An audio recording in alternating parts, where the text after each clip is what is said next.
बिस्मिल्लाहिर्रहमानिर्रहीम। आज के जो केसेस हैं उनके हवाले से मामला ये है कि साइफर केस की आज समाअत इस्लामाबाद हाई कोर्ट में बड़ा अहम केस है।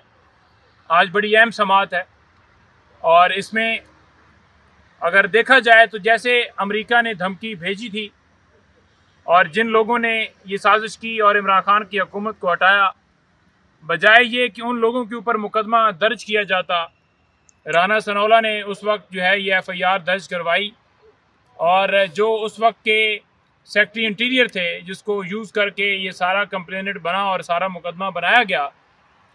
इसमें आप देखें तो जिस तरह से आइन और कानून की धज्जियाँ उड़ाई गई ट्रायल कोर्ट के अंदर, जेल के अंदर जैसे समाअत हुई, हम बार बार यही अदालत से इस्तदा करते हैं कि जिस तरह केसेस इमरान खान साहब को सज़ाएं देने के लिए 3-3, 4-4 अदालतें वहाँ पर लगती रहीं, एक के बाद दूसरी, दूसरी के बाद तीसरी, तीसरी के बाद चौथी, और रात तक समाअतें जारी रहीं, तो उस वक्त ये कहा जाता था कि जी बिल्कुल जी जस्टिस हो रहा है, इंसाफ हो रहा है।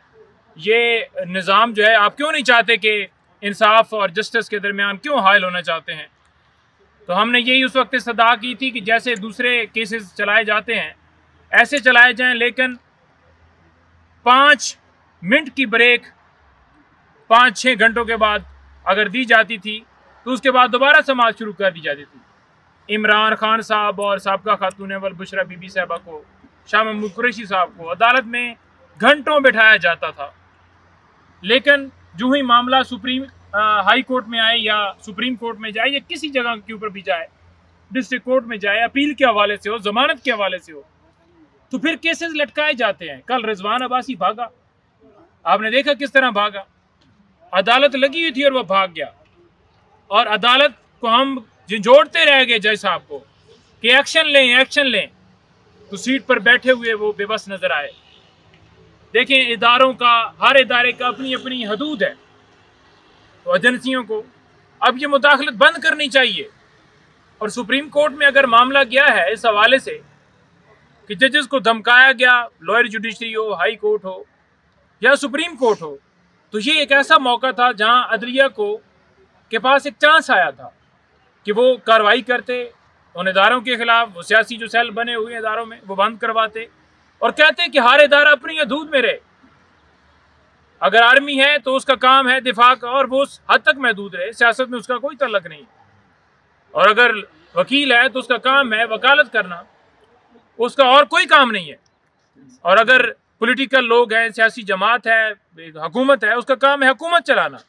और इसी तरह इंतज़ामिया, आप देख लें कि हर बंदे की अपनी जुरिस्डिक्शन है।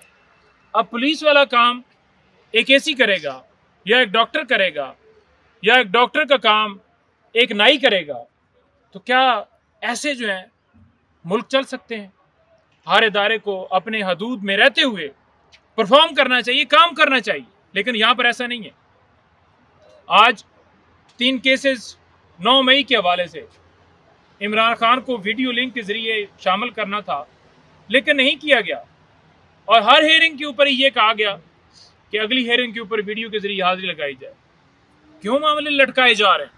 क्यों इंसाफ नहीं दिया जा रहा? जब हाई कोर्ट ने यह कह दिया कि 6 दिन के अंदर ये तीनों केसेस के अंदर फैसला दिया जाए, तो क्यों नहीं डिसाइड किया जा रहा? यानी कि ये लोअर कोर्ट्स हों, कोई भी अदालत हो, मजिस्ट्रेट हो, कोई भी जज हो, क्या वो अपने से सीनियर जज से भी सीनियर है? क्या हाई कोर्ट से सीनियर है डिस्ट्रिक्ट कोर्ट का कोई जज? तो उसका अगर हुक्म नहीं मानना उसने, तो फिर मुझे ये बता दें कि साबिक वज़ीर आज़म या साबका खातून अव्वल बुशरा बीबी साहबा या साबका वज़ीर ख़ारजा, अगर उनके केसेस के अंदर इस तरह किया जा रहा है, तो एक आम आदमी, कोई यूट्यूबर, कोई एक आम वकील, कोई एक आम शख्स, एक आम गरीब मजदूर किसान, उसके केस के अंदर क्या होगा? क्या उसको इंसाफ मिलेगा? हम अदालतों के पास आते हैं इंसाफ लेने के लिए, अदालतों का काम होता है इंसाफ देना, और अगर अदालतें इंसाफ नहीं देती तो फिर आपने कहाँ जाना होता है? देखें, जो इस वक्त यरगमाल बनाया गया है हमारे इदारों को, मैं कौम को बड़ा वाज़ेह कहना चाहूँगा, कप्तान इमरान खान आपके बच्चों की मुस्तकबिल की खातिर जेल में पड़ा है, और वो आपसे ये कह रहा है कि जब मेरी तरफ से, पाकिस्तान तहरीक इंसाफ की तरफ से कॉल हो तो फिर ये कोई ना देखे कि उसका काम है, उसका भाई एयरपोर्ट से आ रहा है, उसने उधर जाना है, उसने शादी में जाना है, वो घूमने जा रहा है, वो फिरने जा रहा है, फिर पूरी कौम निकले। क्योंकि अगर आपने इन छोटी छोटी ज़रूरियात को, इन तरजीहात को रिजेक्ट करके चंद दिन गुजार लिए इस मुल्क की खातिर, तो फिर आपका मुस्तकबिल जो है बन जाएगा, आपके बच्चों का मुस्तकबिल बन जाएगा। हमारे जलसे जो हैं वो होने जा रहे हैं। पंजाब के अंदर 21 के बाद शेड्यूल आएगा और 29 के बाद, कल बल्कि परसों मेरी बात हुई थी अहमद साहब से, तो उन्होंने कहा है कि ये मुझे एजाज़ बख्शा गया है, तो हम 29 को जो है वो सारा लाए अमल सामने लाएंगे।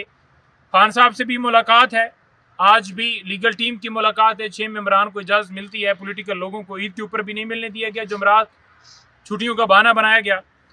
अब हम जुमरात के लिए नाम भिजवा रहे हैं और उसमें उमर अयूब साहब भी जाएंगे, उसमें हामिद रजा साहब भी जाएंगे, उसमें गौर साहब भी जाएंगे, उसमें शिबली फराज साहब भी जाएंगे और भी हमारे रहनुमा जाएंगे। तो फिर इमरान खान साहब से एक जो अप्रूवल है, जो हमने डिस्कशन की है, उसके ऊपर अप्रूवल लेके तो फिर लाए अमल मज़ीद जो है आपके सामने आएगा।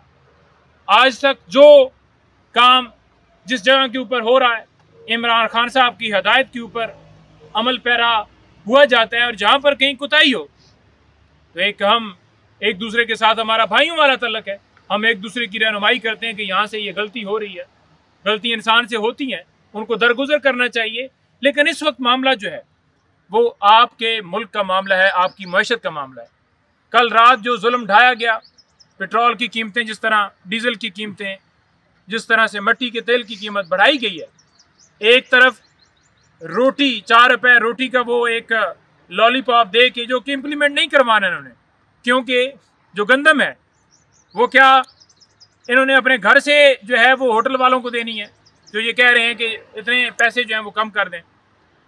एक तरफ रोटी का एक वो चकमा देकर और दूसरी तरफ पेट्रोल बम जो है वो आवाम के ऊपर रातों रात गिराया गया। इमरान खान के दौरे हुकूमत में बड़ी मुश्किल से, बड़ा उनको तकलीफ होती थी अगर तेल की कीमत बढ़ती थी। उनकी कोशिश होती थी कि ऐन उस मौके तक कीमत ना बढ़े जब तक वो पूरी कोशिश ना कर लें कि ये रोकी जा सके। लेकिन उस वक्त वो साथ में ज़रूर पैकेज देते थे कि हम पैकेज दे रहे हैं, बाकी चीज़ें सस्ती करने के हवाले से यूटिलिटी स्टोर को हम ये पैकेज दे रहे हैं। आम आवाम जो है, आम पब्लिक जो 2 वक्त का खाना नहीं खा सकती, उनके लिए एक पैकेज होता था। लेकिन आपने देखा कि ये जो दौरे हुकूमत जा रहा है, 16 महीने भी इन्होंने मुल्क को ये नीचे लेकर गए, और अब भी इनका रोल सिर्फ यही है कि इन्होंने सिर्फ टिकटॉकें बनानी है। साथ किसी बच्ची को खड़ा करके, साथ किसी बंदे को खड़ा करके टिकटॉक बनाएंगे कि बड़ा फलाह का काम हो रहा है। आप देखें, उन लोगों के घरों में जाएं जो 2 वक्त का खाना नहीं खा सकते, उनके घरों में जाएं जिनके पास दवाई लेने के लिए पैसे नहीं होते, आप उनके घरों में जाएं जो अपने बच्चियों का सामान जहेज नहीं बना सकते, आप उनकी तरफ देखें। उनको कौन देख रहा है? यहाँ पर सिर्फ और सिर्फ अपनी जेबें बनाई जा रही हैं।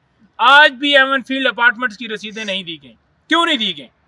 और आखिर में मैं ये कहना चाहूँगा कि काजी फायज ईसा साहब की 3 साल की मुद्दत के हवाले से हमें इतला मिल रही है कि ये चाहते हैं कि किसी सूरत जो है वो मुद्दत बढ़ा के तो इनकी तौसीक की जाए, और जिसके ज़रिए जो आज तक लाकानूनियत मुल्क में रही है, जिसकी सरपरस्ती जो है काजी साहब करते रहे हैं, बल्ले का निशान हो, धांधली के हवाले से दरखास्तें हों, आपकी इमरान खान साहब की डिस्क्वालिफिकेशन नायली वाला मामला हो, या सुप्रीम कोर्ट में बुनियादी इंसानी हकूक़ की खिलाफ वर्जियों का मामला हो, हमारी सीटें छीन कर और उम्मीदवारों को देने का मामला हो, ये सारी हमारी दरखास्तें पेंडिंग रह गई, और मिलिट्री वाला भी चल रहा है वहाँ पर।